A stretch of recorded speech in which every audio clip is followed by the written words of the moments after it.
বিসমিল্লাহির রহমানির রহিম। সম্মানিত সৌদি প্রবাসীরা আসসালামু আলাইকুম ওয়া রাহমাতুল্লাহি ওয়া বারাকাতুহু। আমি তুফাইল আহমেদ সৌদি আরব থেকে আবারও সৌদি প্রবাসীদের নিয়ে একটি গুরুত্বপূর্ণ ভিডিওতে।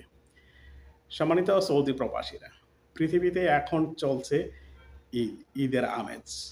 সৌদি আরবের ঈদের দিনে এক বাংলাদেশি ভাই মক্কায় যে ঘটনাটি ঘটিয়েছে, সেটি আমাদের কমিউনিটির উপরে কেমন প্রভাব পড়বে, সেই বিষয়ে বিস্তারিত পরে আসছি। প্রথমে এই খবরটি দেখুন। Expert kill wife and other women in Mecca acid attack, police launch investigation.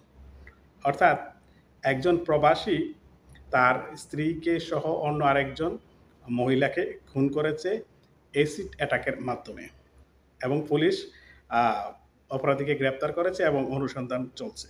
তবে খবরটির বিস্তারিত সেটা হচ্ছে যে এক বাংলাদেশি সে তার স্ত্রীকে ধারালো অস্ত্রর মাঝে অ্যাসিড মিশ্রিত করে কুপিয়েছে এবং সাথে আরও একটি মহিলাকে কুপিয়েছে। তবে সেই মহিলাটা কোন দেশি সেটা এখনও জানা যায়নি। তারপর তারা এই অ্যাসিড আক্রমণের কারণে মৃত্যু হয়েছে এবং তাদেরকে আক্রমণের পরে সে নিজেও আত্মহত্যার চেষ্টা করেছে। তবে এই বাংলাদেশি ভাই নাম এবং বিস্তারিত পরিচয় এখনও জানা যায়নি। তবে একটা বিষয় হচ্ছে যে, ভাই তুই এই ধরনের কাণ্ড যখন এই প্রবাসের মাটিতে, বিশেষ করে মক্কায় এই সময় যায়, সৌদি আরবের পুলিশ আইনশৃঙ্খলা বাহিনী মক্কায় সর্বোচ্চ নিরাপত্তা দেওয়ার জন্য বদ্ধপরিকর এবং সর্বোচ্চ নিরাপত্তার জন্য বাংলাদেশিদের জন্য ওমরা visa, family visit visa, family Jiara visa সব বন্ধ রেখেছে। সেই জায়গায় যদি এই ধরনের অকারেন্স ঘটে, তাহলে আমাদের কমিউনিটিতে আমাদের বাংলাদেশিদের মান সম্মান কোথায় গিয়ে দাঁড়ায়। তবে এখানে আরও একটি বিষয় উল্লেখযোগ্য যে সৌদি আরবে কিন্তু অনেক ইলিগ্যাল স্বামী স্ত্রী আছে।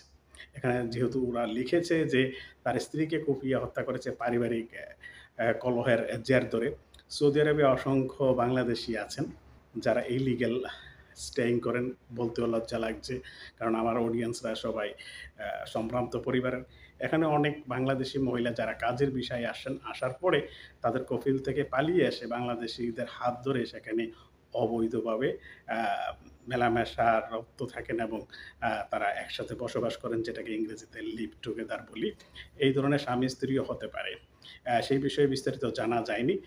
তবে এই ধরনের অপরাধ থেকে যাতে বাংলাদেশিরা মুক্ত থাকেন, নিরাপদে থাকুন। কারণ একটা অপরাধ শুধু অপরাধ নয়, সেই অপরাধের শাস্তি তো আপনাকে পেতেই হবে। সৌদি আরব থেকে অপরাধ করে পার পাওয়া যায় না। সেই শাস্তির সাথে সাথে আপনার এই অপরাধের কারণে সৌদি আরবে প্রায় ২৭ লক্ষ বাংলাদেশি বিভিন্ন পেশায় বসবাস করে, তাদের উপরে একটা ব্যাড এফেক্ট পড়ে। সেই সাথে আগত যে বাংলাদেশি ভাইরা শ্রমিক বলেন, ফ্যামিলি ভিজিট ভিসা বলেন, অন্যান্য বিষয় বলেন, তাদের উপরও একটা বিরাট প্রভাব বিস্তার করে। তাই সবাইকে অনুরোধ করব সৌদি আরবের অভ্যন্তরীণ আইন মেনে সুষ্ঠু সুন্দরভাবে বসবাস করার জন্য। সবাই ভালো থাকুন, সুস্থ থাকুন, নিরাপদে থাকুন। আল্লাহ হাফেজ। আসসালামু আলাইকুম ওয়া রাহমাতুল্লাহি ওয়া বারাকাতুহু।